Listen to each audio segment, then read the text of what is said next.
Assalamualaikum warahmatullahi wabarakatuh. Salam, Om Swastiastu, Namo Buddhaya, salam kebajikan, rahayu. Perkenalkan, nama saya Diana Anggraini dengan NIM 13122000043 dari kelas Hukum dan Teknologi R Fakultas Hukum Universitas 17 Agustus 1945 Surabaya. Di sini saya akan mereview kasus tindak pidana cyber tentang peretasan website KPU yang terjadi pada tahun 2020. Yang pertama, saya akan menjelaskan tentang identitas kasus, yaitu nama kasusnya adalah peretasan situs resmi Komisi Pemilihan Umum atau KPU. Tahun kejadian pada tahun 2020.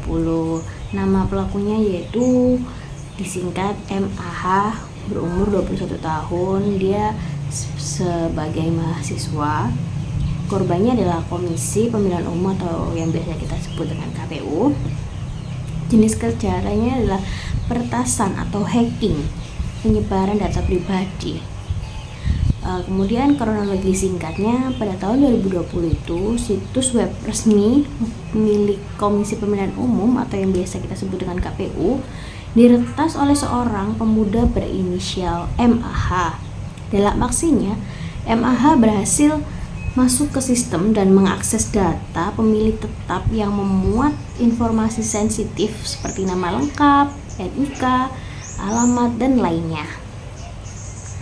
Data tersebut kemudian diunggah ke forum online dan ditawarkan kepada publik.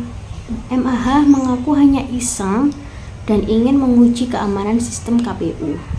Tetapi tindakannya mengakibatkan kebocoran data pribadi jutaan warga Indonesia. Kemudian analisis yuridisnya, dasar hukumnya adalah yang pertama yaitu Undang-Undang Nomor 11 Tahun 2020 Tahun 2008 tentang Informasi dan Transaksi Elektronik atau UU ITE sebagaimana telah diubah dengan Undang-Undang Nomor 19 Tahun 2016. Yang pertama adalah pasal 30 ayat 3 yang berbunyi setiap orang dengan sengaja dan tanpa hak atau melawan hukum mengakses komputer dan atau sistem elektronik dengan cara apapun dengan tujuan untuk memperoleh informasi elektronik dan atau dokumen elektronik. Kemudian yang kedua, pasal 32 ayat 2 yang berbunyi setiap orang dengan sengaja dan tanpa hak atau melawan hukum memindahkan atau mentransfer informasi elektronik dan atau dokumen elektronik kepada sistem elektronik yang lain yang tidak berhak. Ancaman pidana maksimal 8 tahun penjara dan atau denda hingga 800 juta. Kemudian yang kedua itu KUHP pasal 362 Yungko pasal 406 jika dianggap sebagai pencurian atau perusakan data milik orang lain. Unsur delik yang terpenuhi yaitu tindakan dilakukan dengan sengaja dan tanpa hak, ada akses tidak sah ke sistem elektronik atau server KPU, terjadi penyebaran informasi elektronik tanpa izin, kemudian motif tidak menghapus tanggung jawab pidana. Analisis hukumnya yaitu yang pertama adalah unsur perbuatan melawan hukum. Tersangka secara sengaja dan tanpa hak mengakses sistem elektronik milik KPU yang jelas merupakan perbuatan melawan hukum. Meskipun tidak merusak sistem secara fisik, pengambilan data rahasia DPT masuk dalam kategori pelanggaran integritas data. Kemudian motif pelakunya itu MAH mengaku ingin menguji dan mengungkapkan lemahnya sistem keamanan KPU. Namun motif tersebut tidak menghapus unsur pidana karena tindakan tersebut tetap melanggar hukum.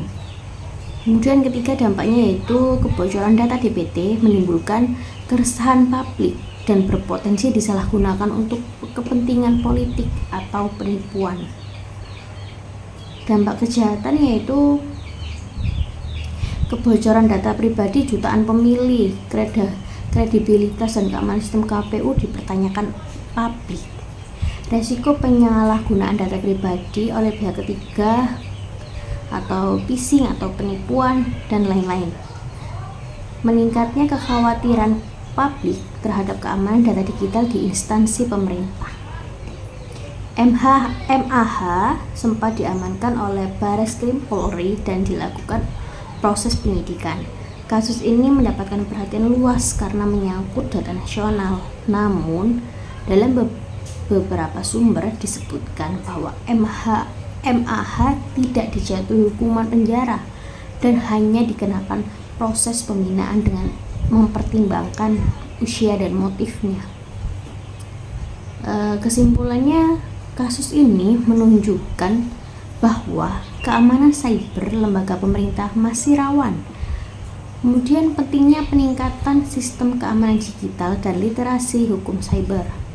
Kemudian perlu pendekatan hukum yang tegas namun proporsional, terutama untuk pelaku muda yang melakukan peretasan tanpa motif kejahatan murni meski tetap merugikan masyarakat luas. Sekian review tindak pidana cyber tentang peretasan website milik KPU dari saya. Mohon maaf jika ada salah kata. Saya akhiri. Wassalamualaikum warahmatullahi wabarakatuh. Terima kasih.